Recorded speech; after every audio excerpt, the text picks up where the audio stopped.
Ask me why I just tried to open the camera app on my phone and I hit the calculator. That's really not what we're going for. But I went shopping today at this place called Total Liquidators, and I feel like I've talked about it before, but I think it's basically like a store where any store that has like excess inventory or returns or whatever, they send them to places like Total Liquidators, who I don't know, maybe buys it and then resells stuff. But case in point, I had a doctor's appointment and across the street was a Total Liquidators. So I went and I was cruising around, looking around, and they do sell like kitchen appliances and like kitchen gadgets. And I was like, you know, it would be really cool if for some reason they had a Ninja Creami, which I don't know if you've seen it on TikTok, but everyone is talking about the Ninja Creami and how amazing it is at making like ice cream and smoothie bowls and sorbet and all this like yummy goodness. And I walked around the store like a couple times. I kept going back to the appliances. I wasn't seeing it and I was about to cut my losses. And then I saw one and I could not believe my eyes. It's like the heavens opened up, angels were singing, and there was the Ninja Creami. And I bought it. Typically they retail for like $300. So I was really, really excited that I found this for $108.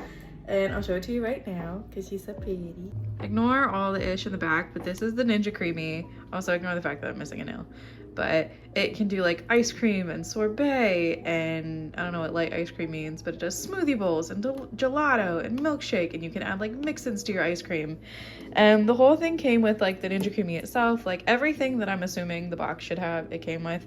It came with an extra like container, like a pint container with a lid to make ice cream in. This is the actual thing that like does the blending for you. And then I don't know, I have yet to obviously try it because it's still in the plastic, but I think this week I'm gonna go out and buy like, I don't know, I'm gonna look at TikTok and see what people are saying to be putting in the Ninja Creami or like what they're recommending. I'm really excited to try protein shakes with this, but I saw somebody get like the Fairlife chocolate protein shake, put it in the Ninja Creami, and it was like protein ice cream, and everyone was saying it tasted like a Wendy's, what are they called again? A Wendy's Frosty. So I'm gonna find that at some point and try it, but I do think I'm gonna try like maybe with fruit this week and see if we can make sorbet or something. We'll see. But I'm so excited to use this. I'm so excited I found one and at the price that I did, and I'm hoping that it works and that I get to make yummy things. And maybe we'll try a little segment called Can It Creamy? And I know that sounds maybe weird, but maybe we'll change it to Can It Ice Cream? We'll see. But I'm so excited. So I just finished work and it's like 4 o'clock right now, and I have a nail appointment for 5 to finally get these absolutely disgraceful talons addressed. It's been over a month since I've had a nail appointment. I forgot that I went early in March before I went to go to Florida to get my nails done. So I didn't go at all in April, and now it's like the first week of May, and I'm like, oh my goodness, like I need a nail appointment. We're not holding on very well because this one fell off like a week ago, and I've just been coping ever since. But I am gonna get my nails done also for the Eras tour. I am planning on doing like a stiletto shape nail, maybe not so pointy, a little bit curved at the top, and then like hollow, and you'll see what I mean when I'm done my appointment. But case in point, it's 4 o'clock. I left work and I knew that I'd be here kind of early, so I like messaged my nail tech and I was like, yo, if you have an earlier time, would love to get in. If not, like I'll be here obviously for the 5 o'clock appointment that I booked. But fear not, I did bring myself some entertainment. My current read right now is The Unhoneymooners by Christina Lauren, so that's what I'm reading. Thanks to my sister-in-law for keeping me busy with a steady supply of books. But I figured it would be interesting while I have all this time right now to talk about one of the more recent books I've read, which was the book called They Both Die at the End. I forget who wrote the book, but I'll include their name like here or something. But I read that book very, very quickly. I think I read it in a week, and it was a really, really easy read. But if you haven't read this book, if you don't want to hear me talk about this book, because I think I'm going to start working book reviews into my vlogs more, you know, skip. But yeah, I'd like to talk about They Both Die at the End. And essentially, They Both Die at the End is about these two boys who live in a society where there's a company called Deathcast. And essentially, if you're going to die on a certain day, you'll get a call from Deathcast being like, hey, today is your end day, as what they call it. You know, live it up, do all the things that you wanted to do because you're gonna die today. And they don't know like when they're gonna die, they don't know how they're gonna die, they just know they're gonna die that day.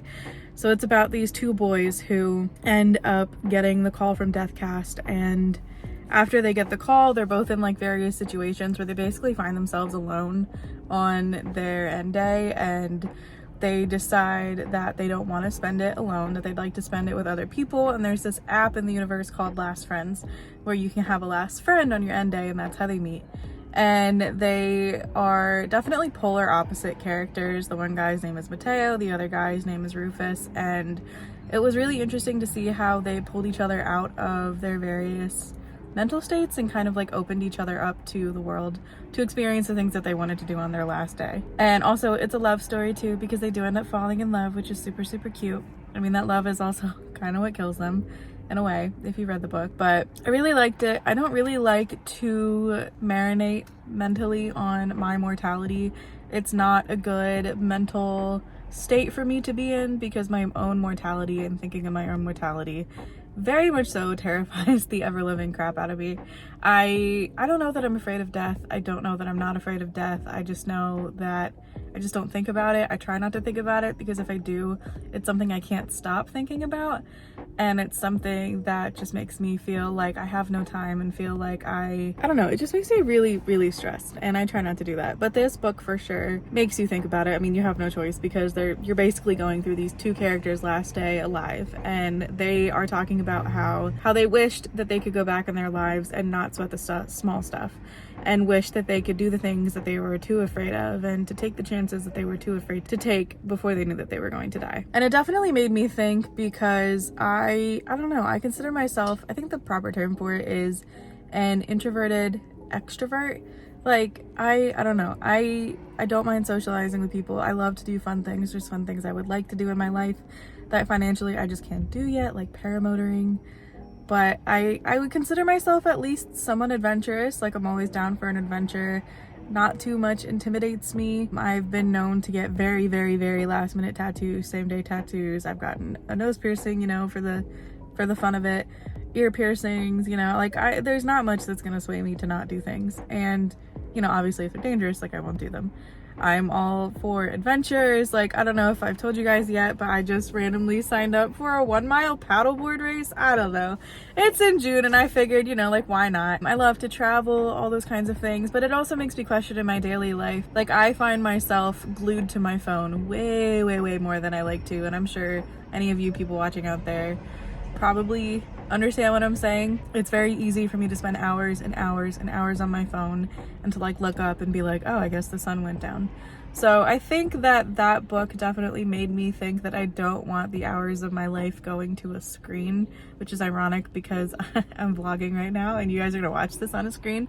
You know, obviously I'm not telling you not to watch my videos because I love hanging out with you guys like so much. I'm just saying that in my free time, I probably shouldn't spend as much time as I do on TikTok. I probably shouldn't spend as much time as I do on social media, and I should take that time instead to do other things with my life. I've wanted to learn the piano. I wanted to learn how to rollerblade. You know, I'm coming up on summer again. So I don't know. I think I need to look at this summer and tell myself what my goals are and how a lack or cutting back on my digital time helps me achieve those goals. You know, I have bigger life goals in mind, and I think that this book, because that's what we're talking about, they both die at the end, really made me keep those kinds of goals in check with myself and are making me question, you know, a lot of things about my life. And if I'm, you know, I can't say, I'm not going to question the past 27 years of my life and be like, did I make the right choices thus far? You can't change anything that's happened to you in the past, but you for sure can change what's going to happen to you in the future. And that's what I plan to look at and try to lead my life in a way that I make the moments count and that I don't die with any regrets. I'm not saying that I won't have any. I mean, I'm sure everybody might have something. I don't think I'll be able to lead a life that is truly regret-free. I mean, maybe I can, I don't know. But this book definitely made me pause and think and stop. And I don't think I gave away too much of the plot. I mean, they both die at the end. We already know that. I didn't tell you how they die. We already know it's a love story. So if you want to read it, if you haven't read it, I encourage you to do so. If you have read it, I would love to know your thoughts about this book. Comment and let me know. What did you think? Also, there's a prequel called The First to Die at the end, so I'm definitely gonna read that. I don't know. I'm gonna read The On Honeymooners, and then I'm gonna read The First to Die at the end, and then we'll continue on this book trend. My book goal for this year is 15 books, and I am currently reading book 5 of 15, so I'm really happy about that. But yeah, just my thoughts on They Both Die at the end. Okay, the nails are done. This is what they look like. It's like a rainbowy kind of chrome. I don't think it's gonna show up on camera really well. Rainbow. Oh, a human just walked by. This is what they look like. I think they're pretty fun. I like them. Right now I'm stopping at my favorite place though. Trader Joe's. This is editing me here, and I just took such a fat nap. But I'm gonna end the vlog here, and I just wanted to say, my name is Pyle. If you're new here, welcome to my channel. If you're a returning viewer, it's so nice to have you back. You have no idea. If you want to, you can subscribe to my channel. You don't have to, but it definitely would help me out if you did. You can like this video, you can comment on this video, interact with it if you want to. Do you have an ice cream maker like the Ninja Creami? Have you made anything? Do you have any good recipes? I'd love to know. With all that being said, I just want to remind you all that you are loved, you are important, and the world is definitely a better place with you in it. And I'll talk to you later. Love you.